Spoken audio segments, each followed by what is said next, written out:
Hello dear students, how are you? I hope you are fine. Welcome to my channel Law Scholars and Legal Issues. I am Advocate Vanita.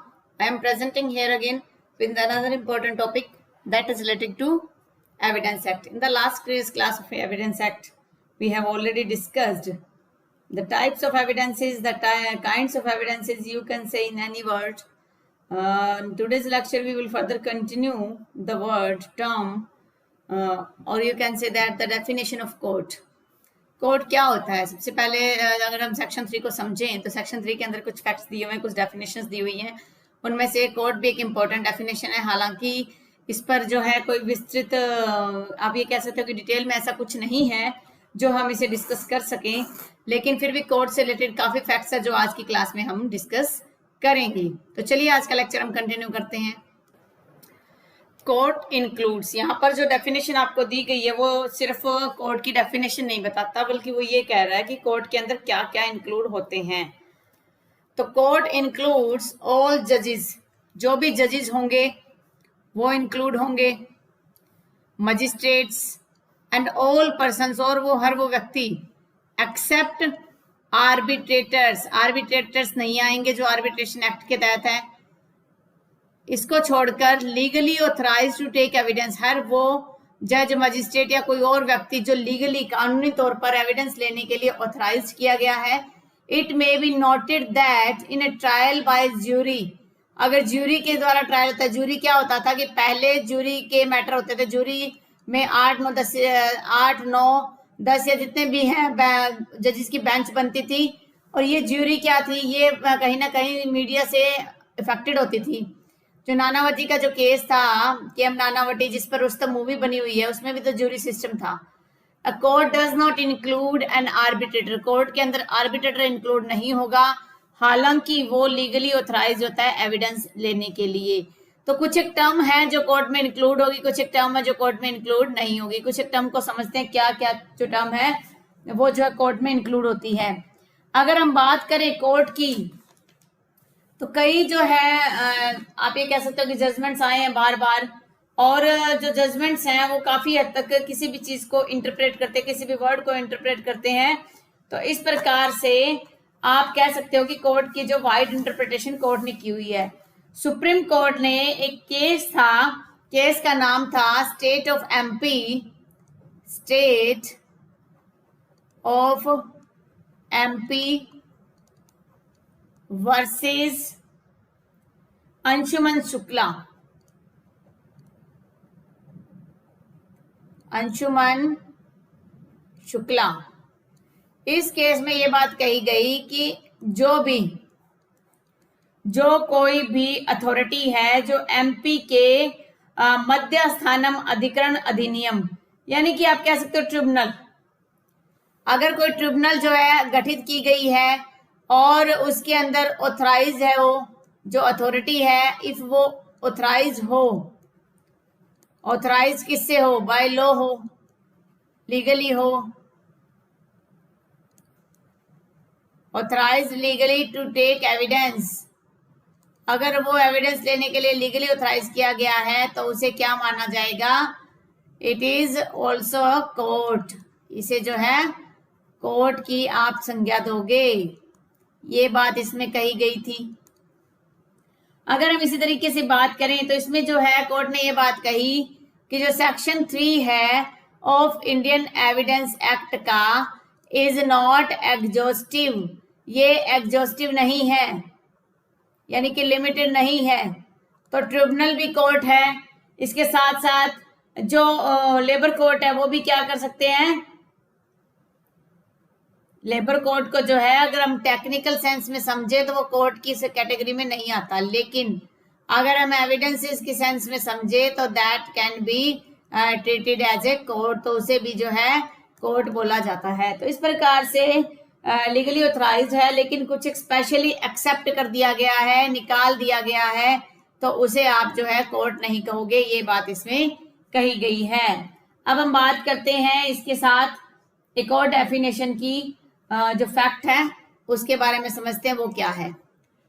Fact क्या होता है? Section 3 बात करता है fact की. Fact का मतलब होता है कोई भी मीनिंग भी है फैक्ट का ये जो डिफाइन किया गया, और इंक्लूड कोई भी वस्तु, स्टेट ऑफ थिंग आपके मन की स्थिति, रिलेशन ऑफ थिंग जहां दो तीन वस्तुओं का संबंध बन रहा हो, कैपेबल ऑफ बीइंग परसीव्ड जिन्हें जो है नंगी आंखों से देखा जा सकता हो, सेंसेस से समझा जा सकता हो, एनी मेंटल कंडीशन कोई भी आपकी मानसिक स्थिति जिससे किसी व्यक्ति को कंसाइज चेतन अवस्था में होता है, होश होता है, समझने की शक्ति होती है, उसे भी आप कहोगे फैक्ट कहोगे।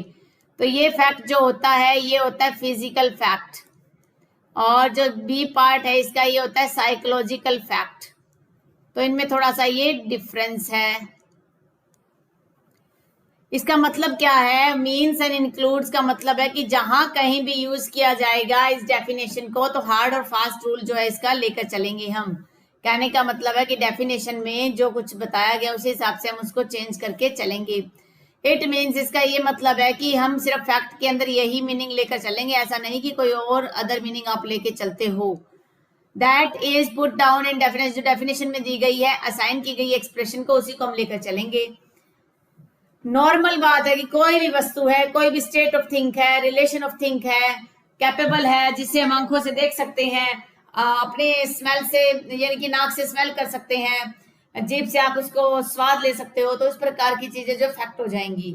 एनी मेंटल कंडीशन आपकी कोई मानसिक स्थिति है वो क्या हो जाएगा, वो भी फैक्ट की कैटेगरी में आ जाएगा, जिस स्थिति की वजह से आप जो है एक चेतन अवस्था में होते हो और उसमें आपको किसी प्रकार की समस्या नहीं होती, यानी कि आप अपने आप को जीवित महसूस करते हो। ऐसी जो समस्या, ऐसी जो वस्तु होगी उसे भी, ऐसा जो मेंटल स्टेट होगा उसको भी आप क्या बोलोगे, फैक्ट ही बोलोगे।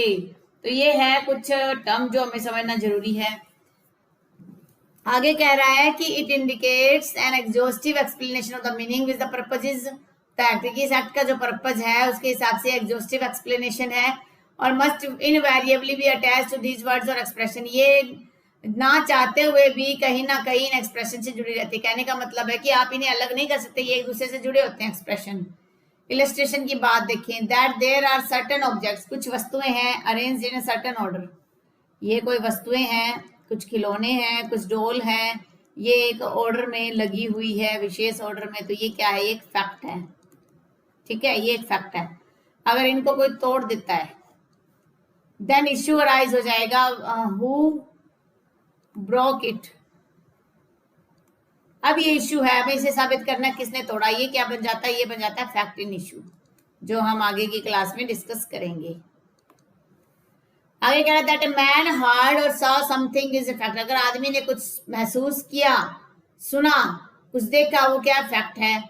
That a man said certain word is a fact, कुछ किसी आदमी ने कोई सर्टेन वर्ड कह दिए, क्या वर्ड कह दिए, जैसे उसने कह दिया कि आई एम अ टीचर, ठीक है, वो टीचर है।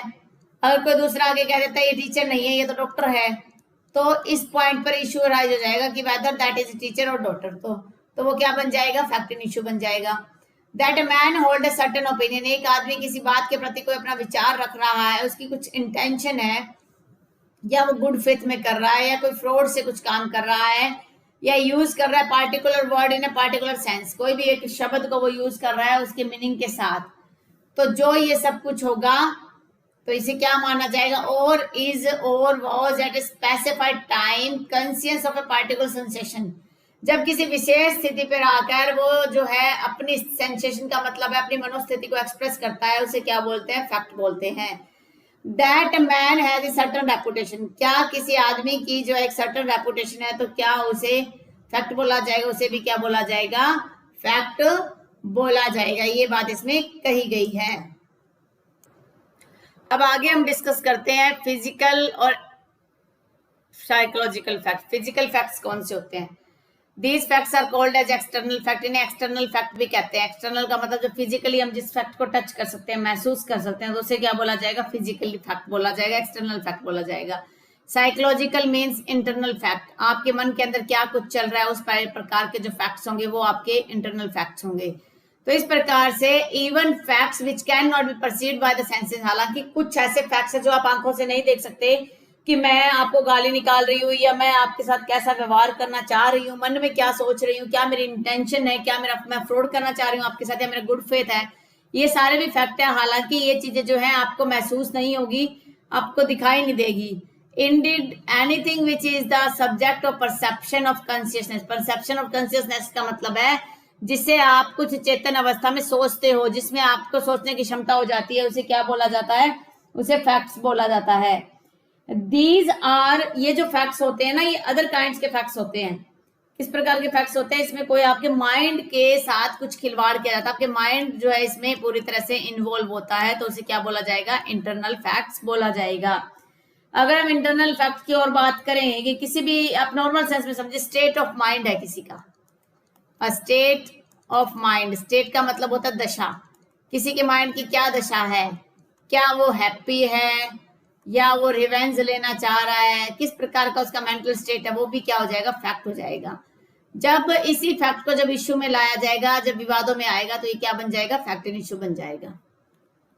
अब आगे दो प्रकार के फैक्ट्स और होते हैं जिन्हें भी थोड़ा हम समझ लेते हैं. The one is principal fact और second is evidentiary fact. Principal fact, the fact sought to be proved, ऐसा फैक्ट जिसे प्रूव करना है हमें, जो प्रिंसिपल फैक्ट है. और एक दूसरा फैक्ट हो जाएगा जिसे एविडेंटरी, जिसके लिए आप एविडेंसेस दोगे उस फैक्ट को प्रूव करने के लिए, उसे क्या बोलेंगे आप? Evidentiary fact. तो ये बेसिक डिफरेंस है. प्रिंसिपल फैक्ट का मतलब the fact sought to be proved, जो प्रूव हो चुका है, सॉरी, जो फैक्ट पहले प्रूव हो चुका है, वो क्या? प्रिंसिपल फैक्ट है, जिसको सभी मानते हैं. सभी कहते हैं कि जो sun rises in the east, सूरज जो है पूरब में उदय होता है, तो ये फैक्ट सिद्ध हो चुका है, हमें कुछ नहीं करना. ग्रेविटेशन के बारे में कुछ बात है, ठीक है. इफ यू स्ट्रेन्ड नाइफ, अगर आप नाइफ मारते हो तो क्या आएगा? ब्लड आएगा. तो फैक्ट तो ऑलरेडी प्रूव्ड है, तो उसे क्या बोलते हैं? फैक्टम प्रोबेंडम बोलते हैं. ये मैं सिर्फ आपको अंडरस्टैंडिंग क्या समझा रही हूँ. बीए, एलएलबी और या एलएलबी के कोई भी एग्जाम में इनका कोई खास यूज नहीं होता. फैक्टम प्रोबेंस क्या होता है? एविडेंटरी फैक्ट होते हैं जिनको आपको एविडेंस के थ्रू ही प्रूव करना पड़ेगा, उसे बोला जाएगा फैक्टम प्रोबेंस, यानी कि एविडेंटरी फैक्ट. तो आज की क्लास में हम ये छोटा सा लेक्चर ही हम करेंगे, और आज की क्लास में हमने कोड, फैक्ट, इन दोनों की डेफिनेशन अच्छे से कर ली है, और नेक्स्ट क्लास में हम फैक्ट एंड इश्यू को कवर करेंगे. अगर आपको ये वीडियो अच्छा लग रहा है तो आप इस वीडियो को जो है लाइक कर दीजिए, और अगर आप मेरे चैनल पे न्यू हो और आपको लगता है ये वीडियो आपके लिए काफी हेल्पफुल होने वाले हैं, तो आप मेरे चैनल को सब्सक्राइब कर लीजिए और बेल आइकन पर ऑल पर जरूर क्लिक कीजिए, जिससे फर्दर जैसे ही कोई वीडियो अपलोड होगा तो उसकी जो सूचना है सबसे पहले आपको मिल जाएगी. और आपसे बार बार मैं रिक्वेस्ट करती हूँ कि प्लीज प्लीज प्लीज आप जो है कमेंट जरूर किया कीजिए, क्योंकि कमेंट से पता चलता है कि क्या वीकनेसेस हैं और क्या हमें पॉइंट्स अपने आप में इम्प्रूव करना है. और कोरोना के इस टाइम पीरियड में आप अपना, अपने फैमिली मेंबर्स का, अपने नेबरहुड का ध्यान रखिए. Stay home, stay safe, stay healthy. Thank you for watching. Have a nice day.